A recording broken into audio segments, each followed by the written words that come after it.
Welcome to my YouTube channel my dear students. आज हम इस वीडियो में एक्सरसाइज 8.1 का क्वेश्चन 10 सोल्व करेंगे और ये न्यू एनसीईआरटी बुक से लिया गया है। Let's begin.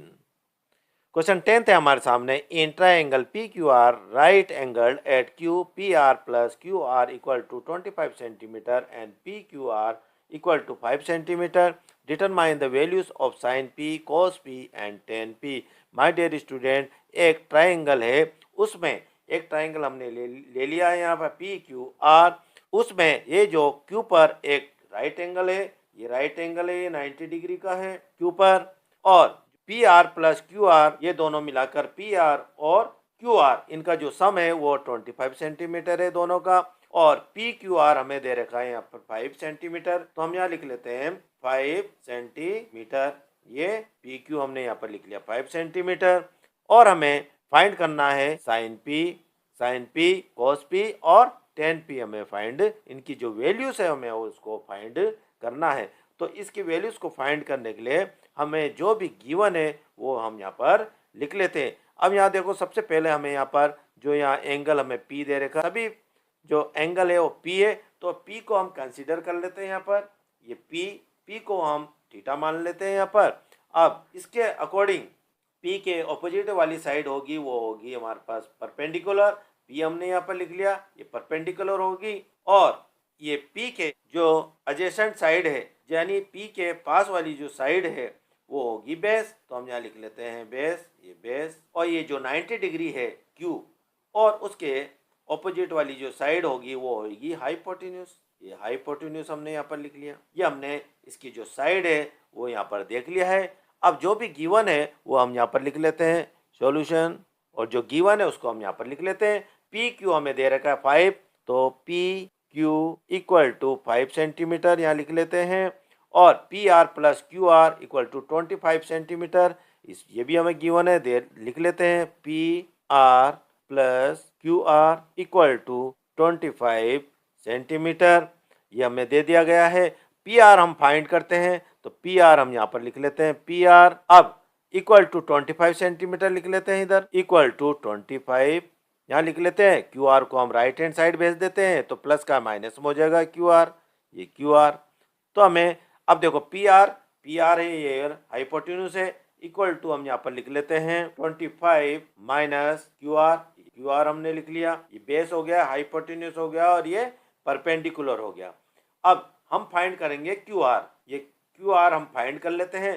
तो क्यू आर ट्रायंगल की कोई भी साइड को हमें यदि फाइंड करना है, पाइथागोरस थ्योरम हम लगाते हैं, तो पाइथागोरस थ्योरम हम यहाँ पर लिख लेते हैं। उसके अनुसार हम सबसे पहले क्यू आर जो साइड है उसे हम फाइंड करते हैं, यानी परपेंडिकुलर हम फाइंड करते हैं। तो हम यहाँ पर फॉर्मूला लिख लेते हैं, by Pythagoras theorem H square equal to B square plus P square, hypotenuse base और परपेंडिकुलर। तो हाइपोटेन्यूज क्या हमारे पास, ये देखो हाइपोटेन्यूज को हम कैसे लिखते हैं, पी आर लिख लेते हैं यहाँ पर पी आर, और लगा लेते हैं स्क्वायर इक्वल टू बेस क्या है हमारे पास, बेस है पी क्यू प्लस पी क्या है हमारे पास क्यू आर, ये क्यू आर, और यहाँ निकालते हैं स्क्वायर। अब पी आर हमें क्या दे रखा है हाइपोटेन्यूज, इसकी जगह हम यहाँ लिख लेते हैं 25 माइनस क्यू आर, और ये लगा लेते हैं होल स्क्वायर, ये whole square equal to P R है हमारे पास 5 सेंटीमीटर, ये 5 लगा लेते हैं स्क्वायर, प्लस का प्लस। अब ये क्यू आर हमें फाइंड करना है, क्यू आर स्क्वायर हो गया। अब देखो यहाँ पर 25 माइनस क्यू आर और ये होल स्क्वायर लग रहा। ये देखो यदि हम इसको ए ले लेते हैं, इसको बी ले लेते हैं, कौन सा फॉर्मूला इसमें है, देखो यहाँ पर ये ए हो गया, ये बी हो गया, ये इस तरह से हो रहा, ए माइनस बी स्क्वायर। अब इसकी आइडेंटिटी होगी equal to A square plus B square minus 2ab, ये आइडेंटिटी इसमें ये फॉर्मूला लगेगा। तो हम ये फॉर्मूला हम इसमें लगाते हैं, ये 25 माइनस क्यू आर। तो इसके जगह हम देखो यहाँ पर ए 25 हो गया, बी क्यू आर हो गया, तो हम यहाँ लिख लेते हैं यहाँ पर ए स्क्वायर, तो ए स्क्वायर होगा हमारे पास 25, ये 25 और ये लग गया हमारे पास स्क्वायर, प्लस का प्लस, ये प्लस आ गया। अब ये बी है हमारे पास क्यू आर, ये हम लगा लेते हैं क्यू आर, और ये स्क्वायर। अब ये माइनस का माइनस 2, ए क्या हमारे पास 25, ये 25 बी क्या है हमारे पास क्यू आर, और ये हो गया हमारे पास क्यू आर, ये क्यू आर इक्वल टू, अब ये जो दे रखा मैं यहाँ इसको लिख लेते हैं 5 square S it is 5 square plus का प्लस और क्यू आर, ये क्यू आर स्क्वायर, ये हो गया। अब यहाँ देखो यहाँ पर क्यू आर स्क्वायर है, साइन प्लस का है, यहाँ पर भी क्यू आर स्क्वायर है, साइन प्लस का है, साइन सेम है और क्यू आर स्क्वायर यहाँ भी है और क्यू आर स्क्वायर ये भी है, तो ये राइट हैंड साइड है और ये लेफ्ट हैंड साइड है, दोनों आपस में हम कैंसिल कर सकते हैं, ये कैंसिल हो गया। अब क्या करेंगे हम इसका स्क्वायर निकालेंगे 25 का। अब 25 का स्क्वायर क्या होगा, 25 को 25 से हम मल्टीप्लाई कर लेंगे, 625 हो जाएगा। अब क्या करेंगे हम, ये माइनस का है और ये 25 प्लस का है, तो माइनस प्लस माइनस हो जाता है, ये माइनस हम यहाँ लिख लेते हैं, 25 को 2 से मल्टीप्लाई कर लेंगे तो 50 आ जाएगा, और ये q से इसको मल्टीप्लाई कर लेंगे तो क्यू आर हो जाएगा, ये क्यू आर हो गया। इक्वल टू ये 5 का स्क्वायर कर लेते हैं, 5 5 जा 25, 5 को 5 से मल्टीप्लाई करा 25 आ गया, ये 25 आ गया।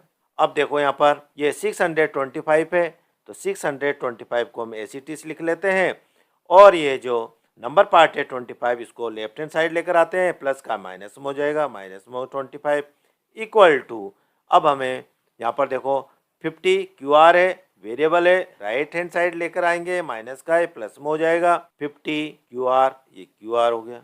अब 625 में से हम सेपरेट कर लेंगे 25 को, तो 600 हमें मिलेगा इक्वल टू 50, ये क्यू आर हो गया, 50 क्यू आर। अब हमें फाइंड करना है क्यू आर, क्यू आर हमें फाइंड करना है, तो 50 को हम लेफ्ट हैंड साइड भेज देंगे, इसीलिए हम 600 एसीटीस लिख लेते हैं, 600 इक्वल टू, केवल हम यहाँ लिखते हैं क्यू आर, क्यू आर। अब 50 इसके साथ मल्टीप्लाई हो रहा था, 50 इसके साथ मल्टीप्लाई हो रहा, इसीलिए हम क्या करते हैं, इसको लेफ्ट हैंड साइड भेज देते हैं 50 को, ये डिवाइड में चल जाएगा, डिवाइड में हो जाएगा, 0 से हम 0 को कैंसिल करते हैं। अब 5 से हम इसको काट लेते हैं, 5 से 60 को हम कैंसिल करते हैं, 5 1 जा 5, और ये चल जाएगा 12 बार, 12 टाइम हो जाएगा ये। तो अब हमें मिला क्यू आर इक्वल टू 12 हो गया, ये देखो Q R equal to 12, Q R हमें मिल गया यहाँ पर 12, तो हम यहाँ पर लिख लेते हैं, अब क्यू आर है ये परपेंडिकुलर है, तो हम यहाँ पर लिख लेते हैं 12, ये 12 हो गया, तो ये साइड हमें मिल गई क्यू आर भी। अब हम क्या करते हैं, हाइपोटेन्यूज हम फाइंड कर लेते हैं। हाइपोटेन्यूज कैसे फाइंड करेंगे, देखो हमें यहाँ पर लिख रखा था h equal to 25 minus Q R, तो हम यहाँ लिख लेते हैं hypotenuse equal to 25 minus Q R, तो hypotenuse equal to 25 minus Q R की वैल्यू हमने फाइंड कर लिया, वो है हमारे पास 12, इधर लिख लेते हैं 12। अब हाइपोटेन्यूज इक्वल टू 25 में से 12 सेपरेट करेंगे तो हमें मिलेगा 13, तो ये हाइपोटेन्यूज आ गया हमारे पास 13, तो हम यहाँ पर लिख लेते हैं इक्वल टू 13, ये 13 हो गया हाइपोटेन्यूज। तो तीनों साइड अब हमने फाइंड कर लिया है ट्राइंगल की। अब आसानी से हम ये जो साइन पी है, कॉस पी है और टेन पी है, इसकी वैल्यू अब हम फाइंड कर सकते हैं। अब यहाँ देखो साइन पी है, ये ट्रिक है पंडित बद्री प्रसाद हर हर बोले, तो ये होता है साइन, ये होता है कॉस और ये होता है टेन। तो साइन आया हमारे पास p अपॉन एच, तो यहाँ लिख लेते हैं हम साइन p इक्वल टू, अब इसका रेशियो हम लिख लेते हैं p अपॉन एच लिख लेते हैं, p अपॉन एच हो गया। अब कोस का b अपॉन एच, तो कोस हम यहाँ पर लिख लेते हैं cos p equal to b upon H, ये b upon H, b upon H. अब लिख लेते हैं टेन भी हमें फाइंड करना, तो tan P equal to p upon b। अब साइन p इसकी वैल्यू हम फाइंड कर लेते हैं, p है हमारे पास वो है 12, ये 12 आ गया, अपॉन हाइपोटेन्यूज है हमारे पास 13, ये 13 हो गया, कॉस p है वो है b बेस, वो हो गया हमारे पास 5 इक्वल टू 5 अपॉन हाइपोटेन्यूज है हमारे पास 13, ये 13। अब यहाँ 10p पे आएंगे, p upon b equal to p है हमारे पास वो है 12, ये 12 हो गया, अपॉन बेस है हमारे पास ये 5, ये 5 हो गया। हमसे यही पूछा गया था, हमने सबसे पहले क्या किया, तीनों साइड हमने फाइंड करी पाइथागोरस के द्वारा, तीनों साइड हमने इसकी फाइंड करी, उसके बाद हमसे पूछा गया था sine p, cos p and tan p। तो हमने ये जो ट्रिक है बद्री प्रसाद हर हर बोले की जो ट्रिक है उसके अनुसार इनका जो रेशियो बनाया और इनकी वैल्यूज हमने फाइंड करी। और इसी के साथ ये जो क्वेश्चन 10th है कंप्लीट होता है। Thank you very much for watching.